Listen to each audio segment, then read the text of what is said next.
A paz do Senhor, queridos. Estamos aqui iniciando o programa Review.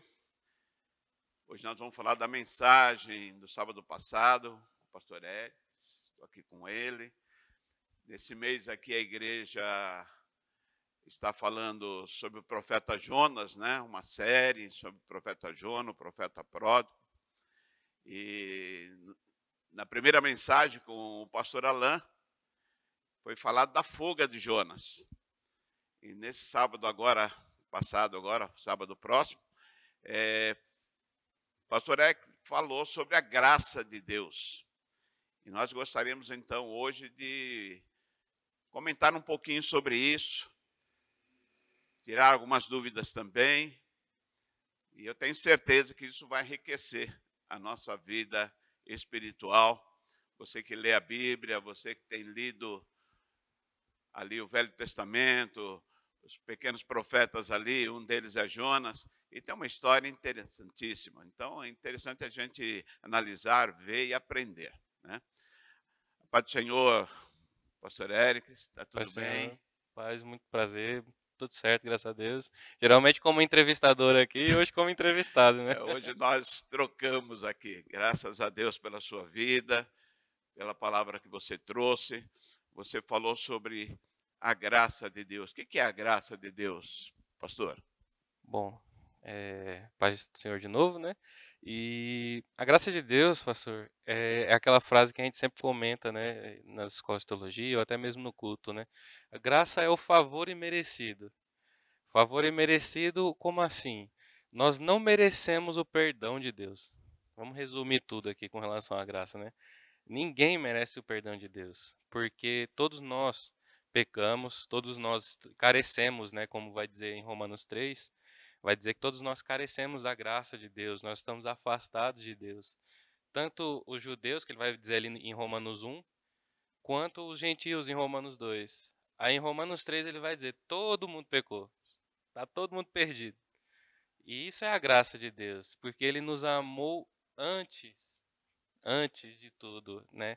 Você vê que Deus está em missão desde o início, desde o Gênesis, e em João 1, a Bíblia vai falar que o Verbo se fez carne, ele veio para ser a luz do mundo, né?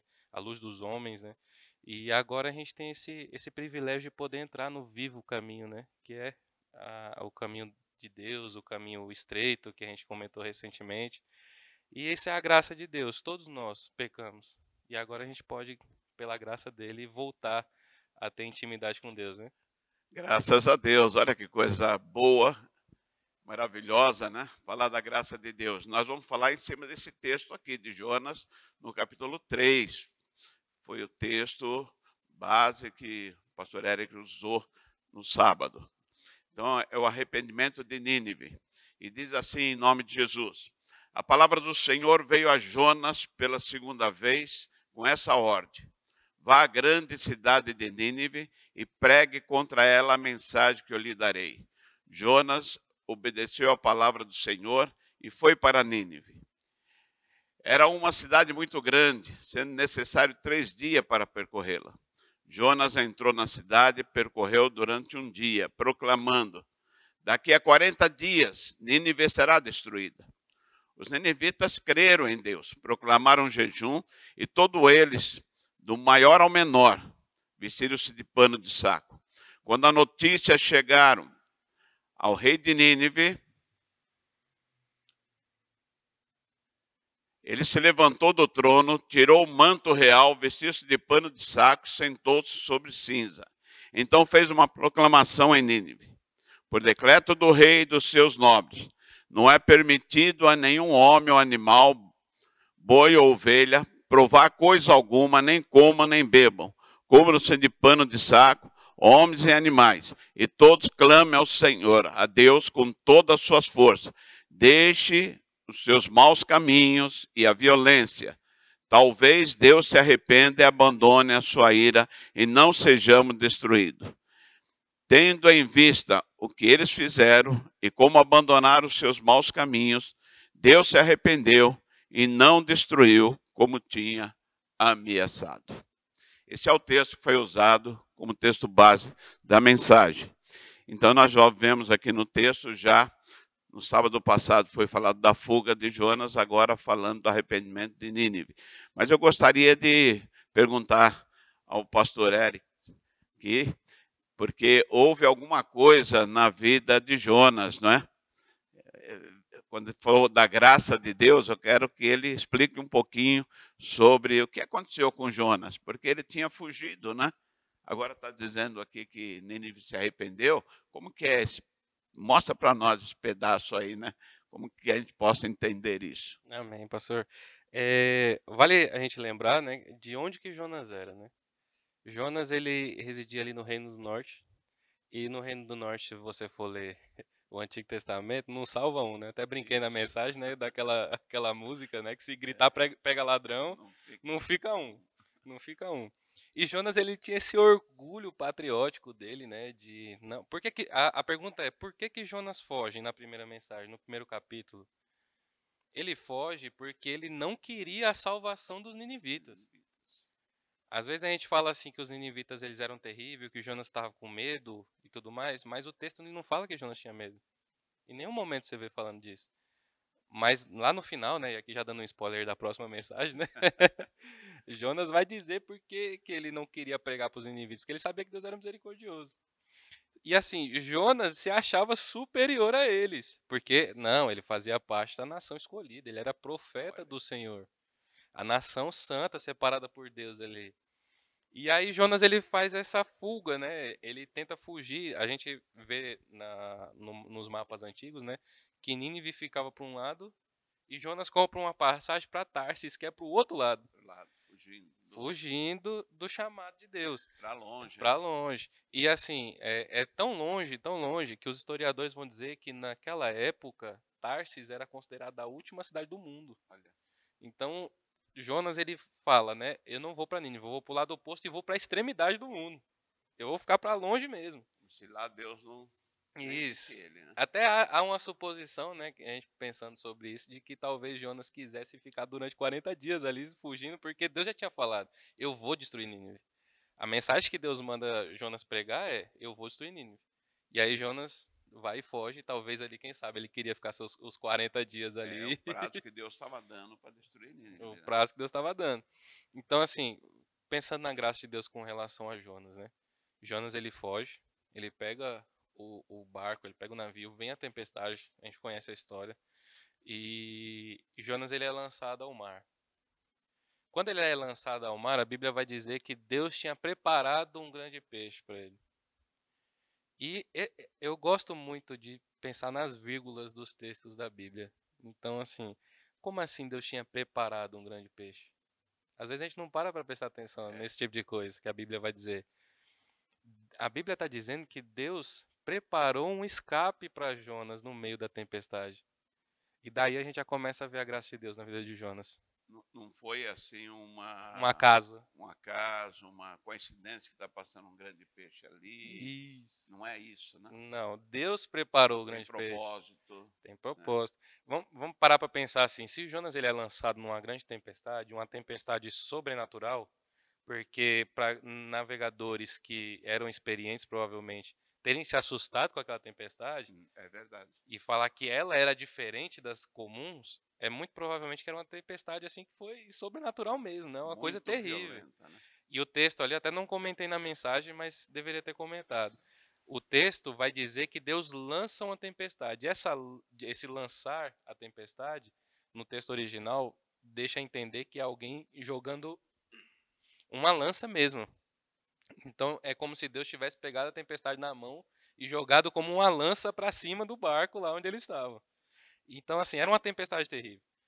O cálculo que a gente faz é, se você é lançado no meio do mar, numa tempestade sobrenatural, numa tempestade que é além do comum, o que vai acontecer com você? Você vai morrer. Fato. E por que a gente vê a graça de Deus já nessa questão do grande peixe?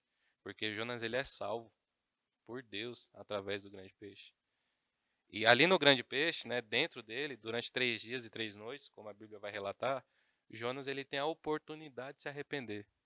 É como se Deus pegasse ele no meio da tempestade e falasse assim, ó, eu vou tirar você um pouquinho aqui, vou te esconder e você vai ter um tempo para você raciocinar sobre sua vida. sobre o que você está fazendo. É igual quando um pai pega um filho e coloca de castigo. Vai ali pro canto para pensar. Vai pensar um pouco. Vai pensar um pouquinho ali. E Jonas teve esse tempo. E a graça de Deus, ela se manifesta dessa forma, pastor, porque muitas vezes as coisas ruins, entre aspas, que nos acontecem, são frutos da graça de Deus. Quantas histórias a gente não conhece de pessoas que ficaram enfermas por até livramento de Deus mesmo. Deus tinha avisado, ó, se você for fazer tal coisa, vai dar ruim. Você vai morrer, você vai se desviar. Quantas pessoas não conheceram a Jesus, não tiveram seu encontro com Deus na enfermidade, por exemplo? A gente contou de alguns casos aqui antes, né? Que o senhor comentou comigo e tudo mais. Eu também tive algumas experiências nesse sentido, de pessoas que até pediram para não orar pela cura, né? Sim.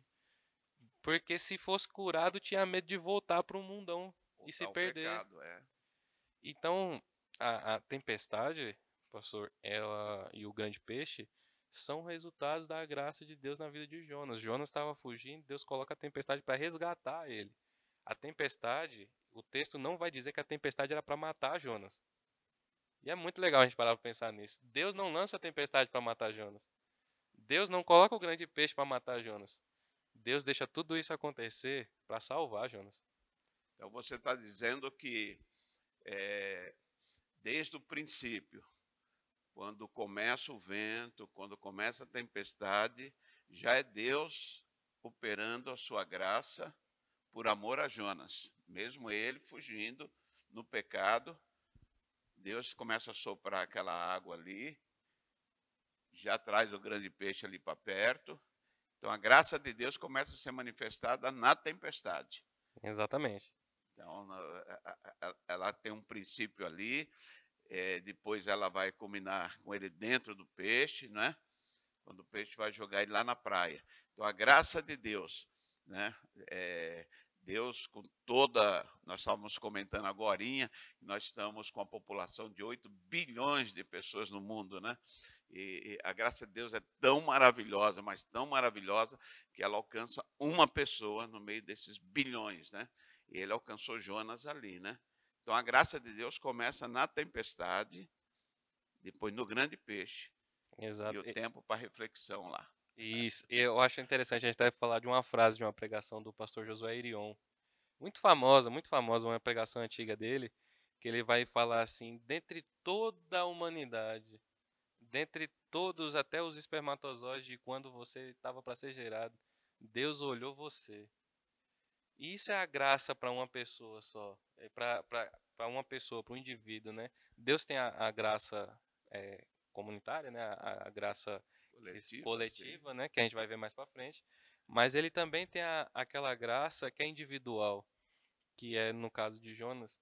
Deus viu Jonas fugindo e decidiu dar a oportunidade dele ser resgatado, né? Tentou resgatá-lo e como nosso Deus é maravilhoso, gracioso, Jonas teve que ir. Então, vou te fazer uma pergunta agora. Eita. Falando da graça individual, a graça, né, na vida de Jonas. Então, Deus usou a tempestade, usou o peixe. Qual foi a parte de Jonas nisso aí? Para que fosse concretizado essa bênção na vida dele. Se arrepender. Conta um pouquinho desse momento dele ali, né? Que a Bíblia fala ali. Né? Sim. No capítulo 2, Jonas ele vai se arrepender, né? E vai falar para Deus, né? Eu vou cumprir o chamado.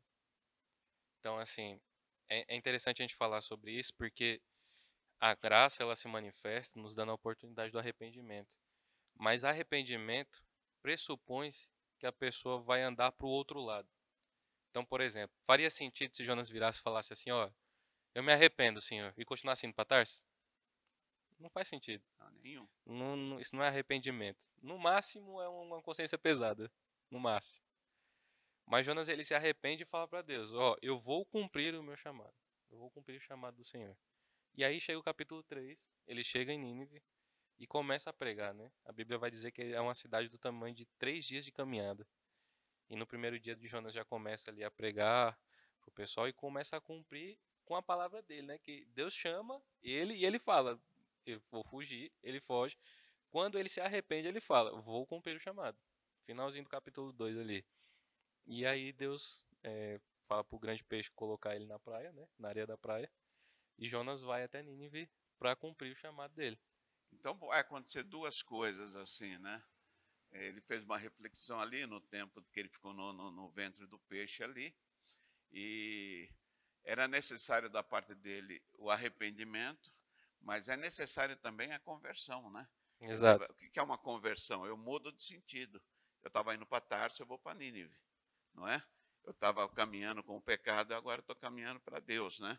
Eu estava em uma vida assim, fora dos propósitos de Deus, e eu fiz uma conversão e voltei. Então é isso, né? É necessário, não é só o arrependimento, mas continuar no pecado não resolve. Não resolve porque, ó, já vamos entrar na questão de Nínive também, da graça coletiva, né? Porque se você vê a atitude de Jonas, que ele vai falar assim, eu vou cumprir o chamado, me arrependo, você também vê Nínive fazendo isso.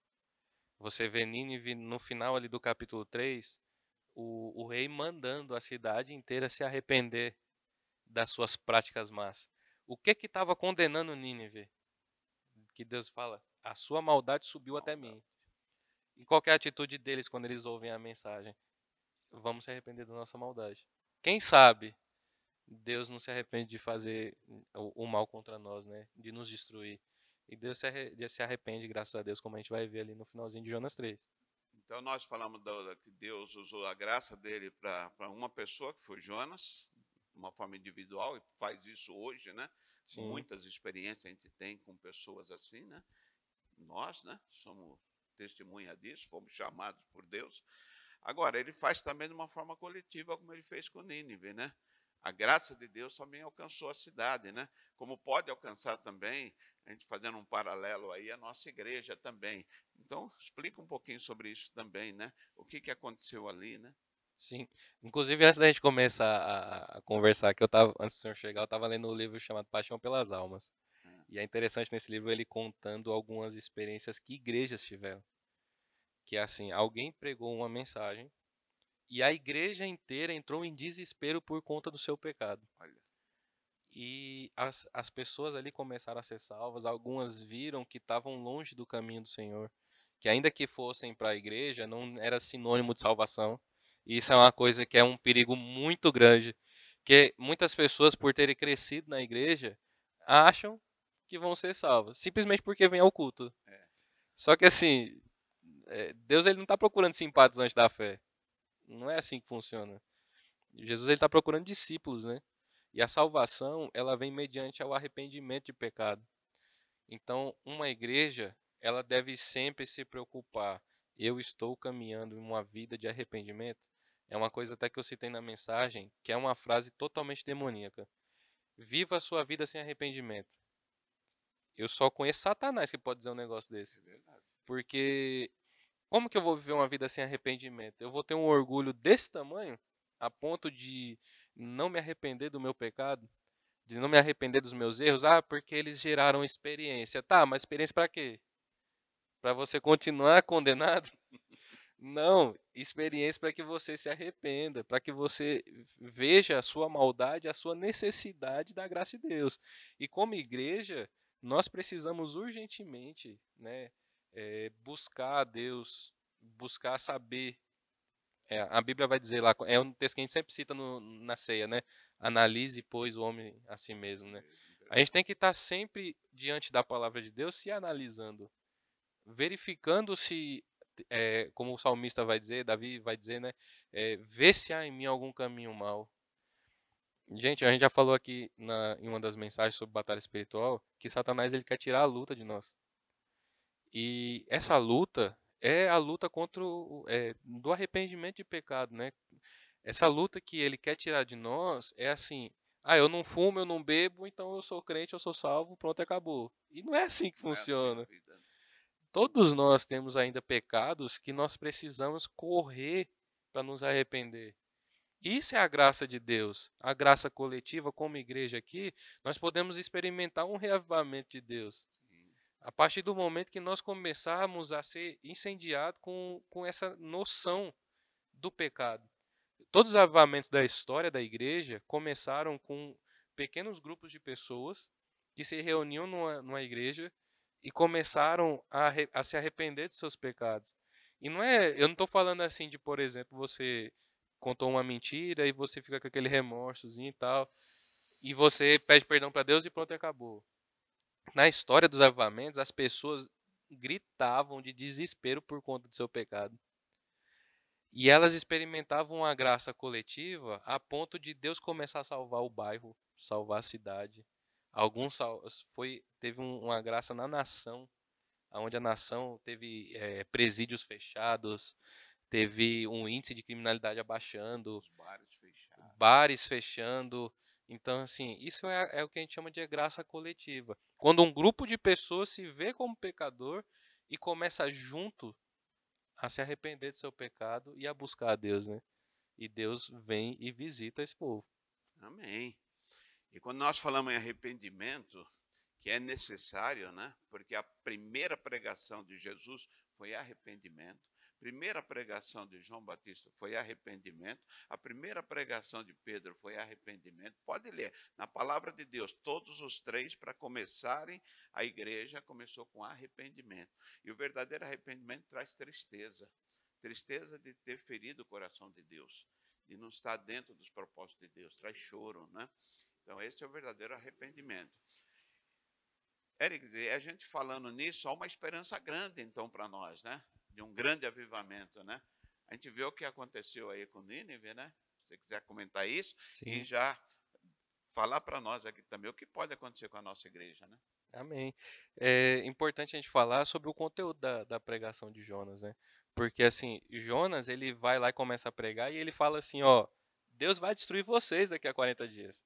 Ele em nenhum momento na mensagem dele vira e fala assim, mas se vocês se arrependerem... Ou seja, uma coisa que a gente tem que pensar sempre é que, como o senhor falou, a mensagem da salvação, que é as boas novas, ela vem antes dela as más novas, né? Que a gente até comenta na pregação. As más novas são: nós estamos perdidos. Perdidos. Ponto. Nós necessitamos da graça de Deus. Ponto. Mas, pela graça de Deus, nós podemos ser salvos. E aí é um ponto assim, nós podemos ser salvos. Não quer dizer que nós seremos, num geral. É um C aí, né? Tem um se.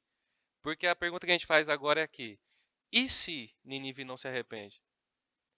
E se Jonas não se arrepende? Qual que era o destino deles? Deus tinha avisado no caso de Nínive, por exemplo, que daqui a 40 dias ia destruir eles. Se eles não se arrependessem do seu pecado, obviamente, depois de 40 dias, Deus ia destruí-los. Tanto que aconteceu depois. A gente acabou não citando aqui na mensagem, mas Nínive, ela se arrepende de pecado, Deus não os destrói, mas dali 40 ou 50 anos depois, eles atacam Israel. E qual que é o resultado de tudo isso? Vem e eles são destruídos. São destruídos. Deus volta e fala, agora eu vou destruir vocês de verdade. Porque vocês se arrependeram lá atrás, mas agora voltaram a praticar o mal. Do mesmo jeito que Israel. Israel, a gente vê a história da Babilônia, você vê Israel, que era uma cidade santa, uma cidade que foi escolhida por Deus para mostrar Deus para a humanidade, correndo o caminho oposto, servindo a outros deuses, cometendo coisas terríveis, né? Tirando a pureza do santuário, a pureza ali do altar de Deus.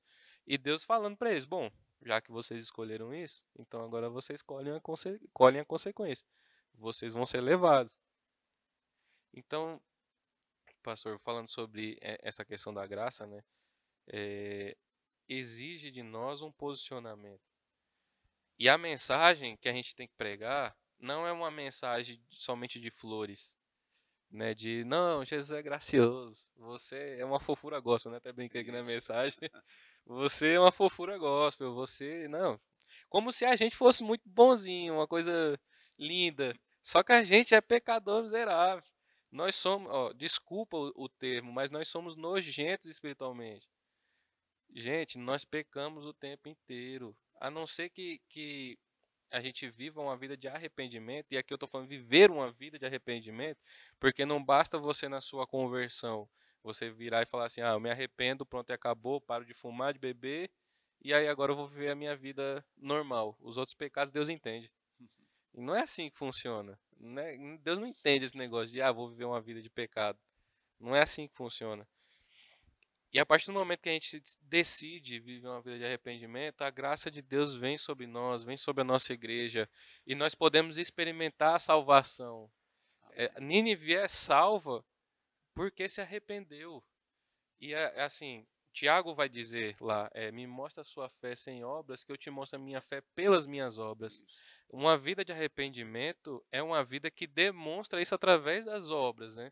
Ou seja, não adianta eu dizer que eu sou salvo, que eu conheci a graça de Deus, e eu continuo vivendo a vida como qualquer outra pessoa mundana. Como se não desse para contrastar entre eu e uma pessoa que não conhece a Deus.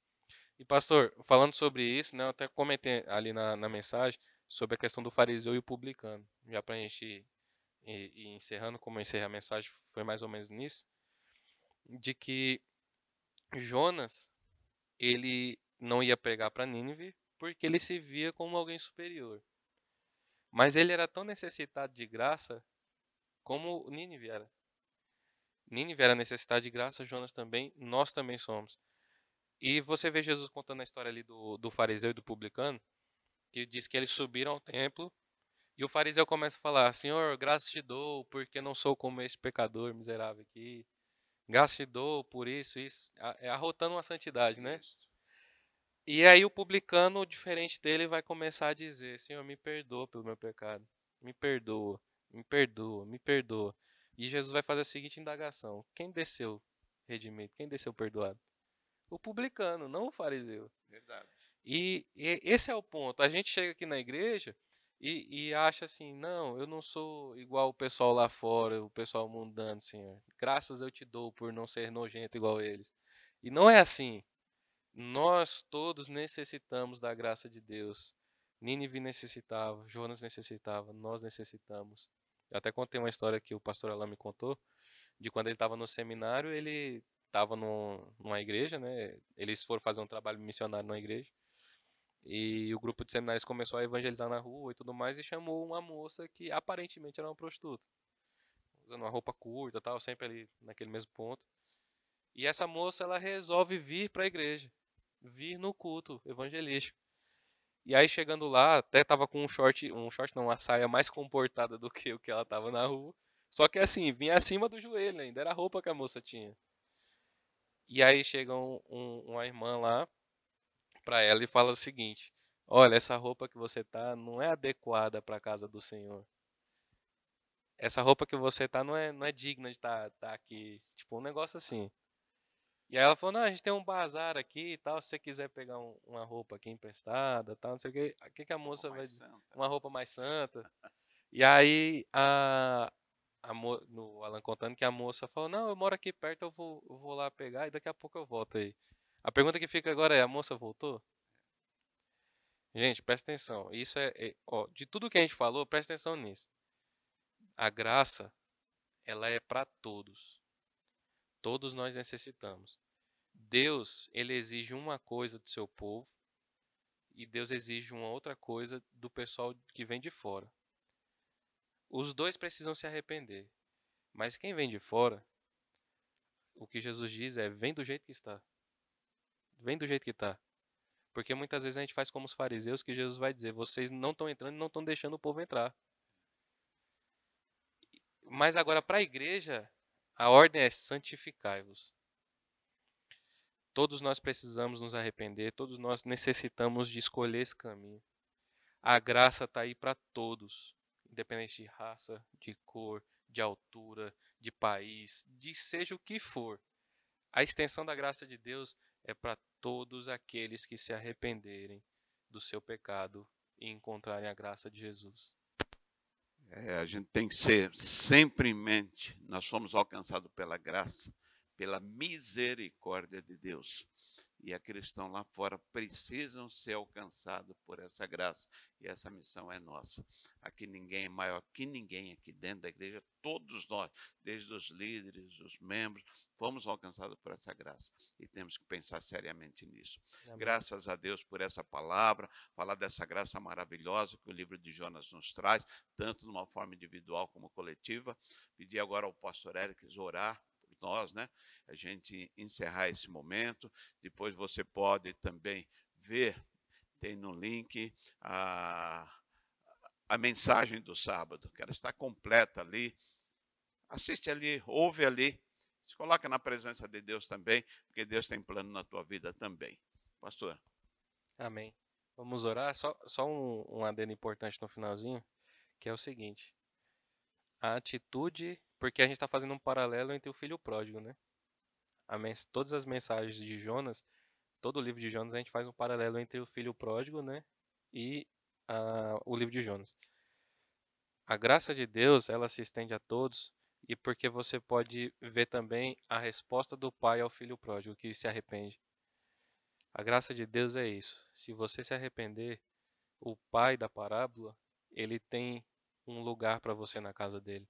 O pai da parábola, ele te recebe de volta.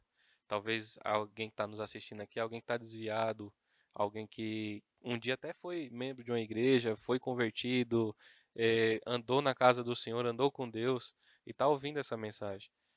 A mensagem que a gente tem para você é: a graça de Deus se estende para você ainda. Existe oportunidade ainda. O pai, ele quer colocar um anel no seu dedo, como a gente vê na parábola do filho pródigo. Ele quer preparar um banquete para você. Ele quer festejar com o céu. Não joga em rosto, né? Oi? Ele não joga em rosto o que Não. você fez. Ao contrário, né? Ele te abraça, né? E é muito legal você ver que na Bíblia Deus vai falar que ele se esquece dos nossos pecados, Sim. que a gente se arrepende. Então, se você está fora da igreja, se você está desviado, você tem a oportunidade ainda.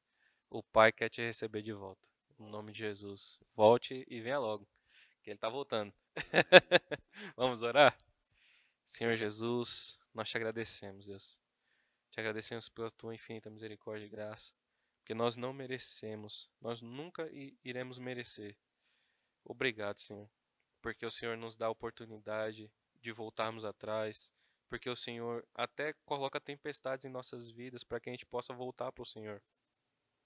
E a minha oração, Senhor, é que aqueles que estiverem ouvindo essa mensagem estejam desviados ou até estão na igreja, mas não vivem uma vida de alguém que se converteu e conheceu o Senhor.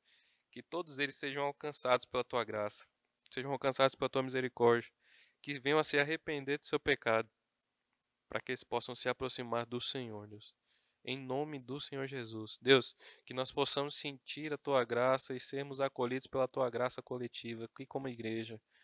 Que nós venhamos a viver um momento grandioso de um despertar na nossa igreja, para que a gente possa ser confrontado com o nosso pecado, nos arrependermos e conhecermos ainda mais o Senhor, Deus.